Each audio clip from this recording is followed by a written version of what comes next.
ঘরের 4টি জায়গায় শয়তান থাকে, এটা কিন্তু আমরা অনেকেই জানি না। আমরা আমাদের ঘরে যেখানে আছি সেখানেও কিন্তু অনেক জিন থাকে। জিনদের ভিতরে ভালো জিন আছে, আবার খারাপ জিনও আছে। যারা দুষ্ট জিন, এগুলো কিন্তু ঘরের ভিতরে এসে আমাদের অনেক সময় ডিস্টার্ব করে থাকে, আমাদের অনেক সময় ঘুমের ভিতরে ব্যাঘাত ঘটায়, অনেক সময় আমাদের উপরে এমন কিছু আক্রমণ করে যার কারণে আমরা ভয় পেয়ে যাই। সুতরাং আমাদেরকে অবশ্যই সতর্ক থাকতে হবে। আপনি ঘরটাকে বন্ধ করে রাখতে পারেন, আপনি ঘরের ভিতরে সূরা বাকারা তেলাওয়াত আপনি রেকর্ডিং চালু করে রাখতে পারেন ইনশাআল্লাহ, তাহলে কোনো জিন শয়তান বলেন, মানুষ শয়তান বলেন, কেউ আপনাকে ক্ষতি করতে পারবে না। এই 4টা জায়গা অবশ্যই আপনি সতর্ক থাকবেন। নাম্বার 1, 1 নাম্বার হচ্ছে বর্তমানে ঘরে ঘরে অ্যাটাচড টয়লেট হয়েছে, অ্যাটাচড বাথরুম হয়েছে, যেখানে আমরা দেখা যাচ্ছে একেবারে বেডরুমের সাথে বাথরুম।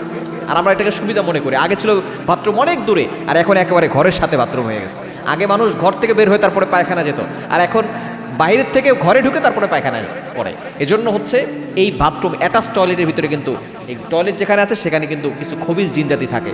এজন্য বিশেষ আমাদেরকে দোয়া শিখিয়ে দিয়েছেন, এই দোয়া না পড়ে কখনো টয়লেটে ঢুকবেন না। আল্লাহুম্মা ইন্নী আউযু বিকা মিনাল খুবসি ওয়াল খাবাইস। আল্লাহ, খবিস এবং খবাইস যে জিনজাতিগুলো আছে এগুলো থেকে আমাদেরকে হেফাজত করো। এটা পরে ঢুকলে শয়তান ও মানুষের মাঝে আল্লাহ তাআলা একটা পর্দা ঢেলে দেন। 1 নাম্বার হচ্ছে টয়লেটে যেখানে আপনি যাবেন সেখানে অবশ্যই দোয়া পড়ে যাবেন, এখানে বদজিন থাকে।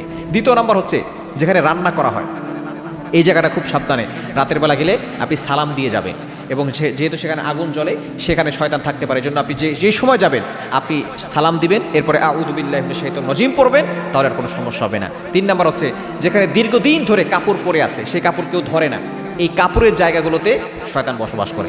এজন্য যেখানে 3-4 দিন ধরে অথবা 1 সপ্তাহ 2 সপ্তাহ বা মাসের পর মাস বছরের পর বছর কাপড় পরে আছে, ওই কাপড়টা না ধুয়ে আপনি পরবেন না।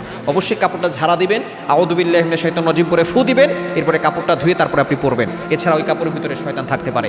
এবং 4 নাম্বার হচ্ছে যদি আপনার বাসা থেকে আপনি কোথাও চলে যান এবং বেডরুমে আপনি চাদর বিছিয়ে রেখেছেন, আপনি বাসায় আসার পরে 1 মাস কোথাও ছিলেন অথবা 1 সপ্তাহ 2 সপ্তাহ ছিলেন, আসার পরে আপনি বিছানা না ঝেড়ে আপনি সেখানে ঘুমাবেন না, হয়তো সেখানে কোনো জিন বসবাস করতে পারে। এজন্য এই 4টি জায়গায় আপনি যখনই যাবেন আউযু বিল্লাহি মিনাশ শাইতানির রাজিম পড়বেন, তাহলে সকল বিপদ থেকে আল্লাহ তাআলা আপনাকে হেফাজত করবেন।